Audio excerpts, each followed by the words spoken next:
this is Kim from My Feathered Nest. Welcome back to my channel. So I am totally excited about our upcoming summer, and of course we are already in spring season for this year. I'm super excited to not have any more schoolwork to do. I'm super excited to just chill out by the pool and just make my life a little bit leisurely, hopefully, although I have a hard time with that. But anyway, here at the farmhouse I have several porches, and porches are like, they're just my thing. I absolutely have always wanted a house with multiple porches, and I've made my dreams come true, or I should say me and my husband made my dreams come true by getting this old farmhouse that has several porches for me to have fun with and decorate. So the wreath that I'm going to be doing today with you guys is giving you a little sneak peek of what the front porch is going, the theme of the front porch is going to be for right now. I probably will change that, especially when we are getting closer to July 4th. I will turn everything into more of a patriotic theme. But right now, the theme on the porch for the beginning of summer and this part of spring is going to be a peacock theme. If you are interested in watching me create a peacock wreath, then stay tuned and let's go ahead and get to it. Hey guys, so I just have a ton of supplies sitting here on the floor with me. And yes, you do see a Christmas tree in the background. This is a Christmas tree that I've had up since before Christmas, and this is in my parlor room, or my pink room, and I converted it into a Valentine's Day tree. And then from there, because I had taken all of the Christmassy stuff off of it and it just was all pink and pretty and girly and feminine, even after Valentine's Day, I have literally just left it up. It is my ode to Victorian tea houses, because every time I have been into a Victorian tea house that I love, they seem to always have a Christmas tree decorated with really pretty Victorian, you know, bulbs and pink and burgundies and wine colors and stuff like that. So I've left it up, and I keep telling myself I'm gonna take it down, but it's just so pretty, and we have so many other projects. I just haven't had time, so don't judge. Anyway, so I'm just gonna really quickly just show you some of the things that I may or may not be using. I don't know, we shall see. This is the wreath form that I have thrifted a while ago. It was $4.50. Obviously, I'm gonna have to deconstruct it. So a couple of the really fun pieces are going to be this really pretty peacock. It actually is a clip. It's super pretty. I have had this for several years. And then I happen to have some of these peacock feathers. These are kind of a little bit raggy, if you will. They were bought at a thrift store. I've had them for years. As you can see, like this one's kind of like broken at the very tip. I'm gonna try to use them because I really don't have anything else to do with them. And they are still pretty, so there's those. And then the other day at Michael's, I think it was Michael's, I'm pretty sure it was at Michael's, I found this and I thought this was so pretty. It's just one pick, but it has like the 3 different feathers at the top, and then it's got these filler feathers as well. So I may just kind of add this part, maybe somehow on to add it to the tails of my existing little peacock clip. These florals I have had, and I know you can probably still find them, like let's see, I have a couple of these were from Dollar Tree. I bought these super pretty hydrangeas. These actually came from Walmart, and I just love that it's a combination of colors. It's got that hot pink in there, which I'm really wanting to incorporate in this wreath a little bit, just little hints of it, and so I thought this would be nice. The hot pink, they had this orchid pick at Walmart. Picked up from Walmart these 3 picks right here. They are super pretty. These were, I think, like $3 a piece. I like them because they're wispy and they're long, so that I will use this as a trailing feature on my wreath. Because I'm going to need to incorporate some turquoise into this wreath. I did find these are more of their cheaper picks. It was a filler piece, a cheap filler. I found these hydrangea picks. These came from the Dollar Tree as well. On hand, I do have some lamb's ear, and I do have this like boxwood style picks. These are just all from Walmart. I also have a couple picks that I just happen to have of hot pink and purple tulips. So like I said, I don't know that we will use all of these things that I've showed you, but I wanted to start out by at least showing you, where I'm at. So now the first thing I'm gonna do is completely deconstruct my grapevine wreath, and then I will be back to you. One thing that I forgot to mention to you was I forgot to show you the ribbon, and excuse all this crazy mess. I forgot to show you the ribbon that I was going to be using for this wreath. I'm getting ready to use my easy bow maker right here. I will make sure that I link that in the description box for you guys to check out on Amazon. It makes bow making so much more professional looking and just easier, and especially if you're bow challenged. I am not necessarily bow challenged. I have been making bows for quite some time and I'm pretty good at them and I know what I'm doing for the most part. However, I still enjoy and like to use this easy bow maker, so check it out for sure. Anyway, I'm using, as you can see, I've got this really pretty purple wired floral ribbon, this turquoise, and then I'm actually going to use a third ribbon, and it's just this really pretty, if I can get it out, it's this really pretty gold. It's got like gold glitter on it. So I'm going to show you real quick kind of how I go about making this bow with this easy bow maker. So I am going to leave a really long tail on my bow just because I want to kind of, tuck it down inside of the wreath. I can always cut it and make it shorter if I don't like the way that it turns out. So you can see I've left really long tails. I just stacked them on top of each other.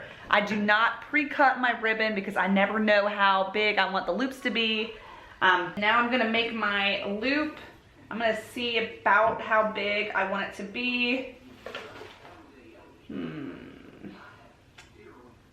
Let's see, this is about 6 inches. I think that's what I'm gonna do. Kind of, I know it's hard to see, but I've kind of got my thumb there. There's the crease, and then you just kind of slide it in. And you do another half of a turn. And I will tell you this too, when I've noticed, because the last, I've made a couple bows so far with this easy bow maker, the more ribbon you have, it does take up quite a lot of space, you know what I'm saying? I think that technically this thing is probably only really made to maybe use one ribbon, maybe two. I have done other bows with 3 ribbons, and it does work out fine. It's just, you kind of have to push it down quite often. It's just because your ribbon is so much thicker. There's my 6-inch loop.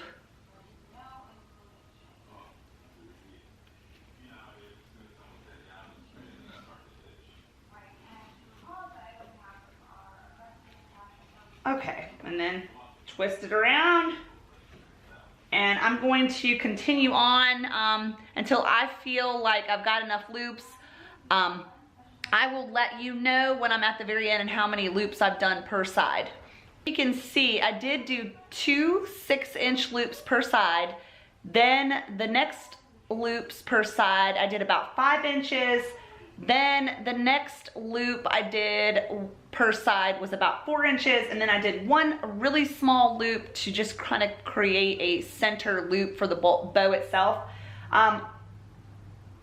Taking the size of the loops down a little bit will give you a fuller look. And so now I'm ready to take my pipe cleaner, and I'm going to push it down really good, and I'm going to twist it. And let me tell you something, there is a lot of ribbon going on here.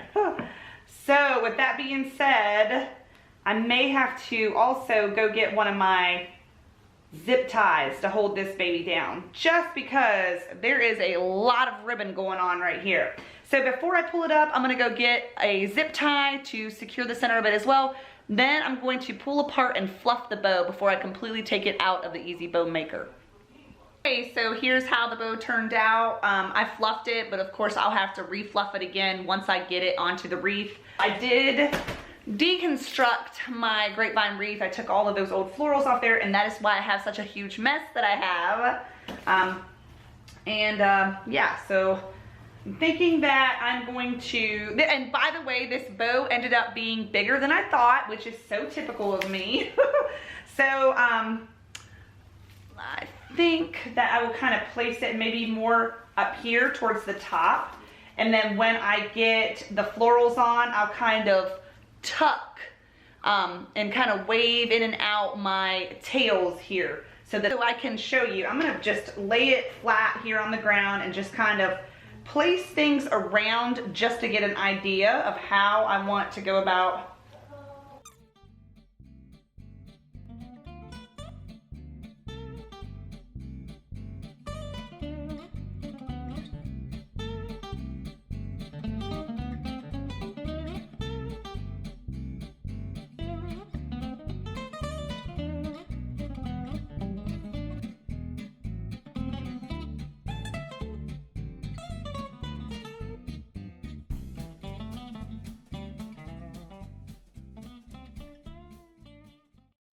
See, I'm just kind of, it's probably like a hot mess to you on screen, but it's just giving me an idea of where I'm wanting to go, how I'm wanting to place these, all of these florals, because as you can see, I have a bunch of florals. No, I do not have to use every one of them, but I want this to be a really big, showy wreath, because like I told you, it's going on my front door, and my front door does sit away from the road, so I'd like it to be seen.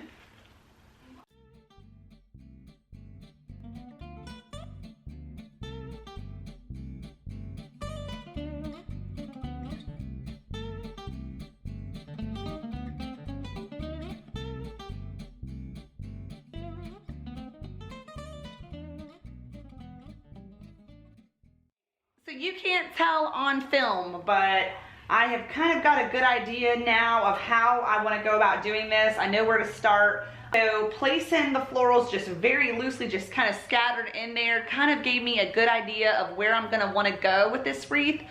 So now I'm just going to start attaching my florals. I am going to be using zip ties to attach them. I picked these up at Harbor Freight for like $1.99 per package. You get like 100. They have several different sizes. That's a really good price. These things to me work way better than floral wire just because you can really secure things on there really nicely. I will be back to you when I get those couple of pieces attached. So I've got most of the filler pieces on. If you can see, if you can tell, I put most, it's a very full wreath. Like there is just a little hint of the fact that it is a grapevine wreath down here, and I'm probably gonna be covering a lot of that up, possibly with the peacock. So we shall see, but I'm pretty pleased with the way that it looks. Of course, I'll have to do some tweaking, I always do. I have a couple more pieces to attach to it, and like I said, some tweaking, but I've put most of the filler pieces on there. There's the bow. I love these colors. I think it's so pretty. It's very whimsical again, which that's my favorite thing. I did kind of tuck, you probably can't see it, but I did tuck my tails in. I really didn't need long tails because the way that I did this wreath, you don't even see them. So I'm gonna go ahead and do my final tweaking. I'm going to add the peacock, and I will come back to you when it's completely finished and it's hanging on my door so that you can really get a good idea of what this wreath actually looks like. Okay guys, so here it is. This is the wreath completely finished, and I am so happy with the way that it turned out. I just think it is so bright and so pretty and so cheerful, and it just totally goes with my peacock theme that I'm trying to incorporate here on the front porch. This is our front door, but as you can see, I had a little bit of a hard time with how I was wanting to place this little peacock in here, and it's because there's so much going on in this wreath. It's not like it stands out crazily, but that's okay. I was okay with it. I kind of just wanted it to be an accent. I like all the busyness. I like all the whimsy. Like I said, I especially love these colors, and I just think it turned out so pretty. Another thing that I really like on this particular wreath is I like these wispy green things. I don't know. It's just kind of, it makes it fun, I think. Super cute. Super pretty here on the door. And it really looks good because of course you can see that I have glass, you know, glass behind. It's not a solid door, it's, you know, got glass insert or whatever, but the rest of it, the trim and the door and everything like that, is black. And so those colors just pop with that black. Yep, I'm super excited. I hope you guys like it. If you guys enjoy craft videos and DIY videos, especially, you know me, I love some florals. So if you guys enjoy floral DIYs, then make sure you give this video a big thumbs up. And also stay tuned, because seeing this wreath gives you a sneak peek of what my front porch is looking like. I'm getting close to finishing it up so that I'll be able to give you guys a tour really soon. Obviously you can see that the theme of my front porch as of right now is going to be peacocks, and so the blues, or the turquoise I should say, and the purple are really gonna be you know, used on the porch. So yeah, so there it is. I hope you guys like it. If you haven't already done so, I would love it if you would subscribe to my channel. We have lots of fun over here, lots of fun things, lots of videos to check out. And I will see you guys in the next video. Bye.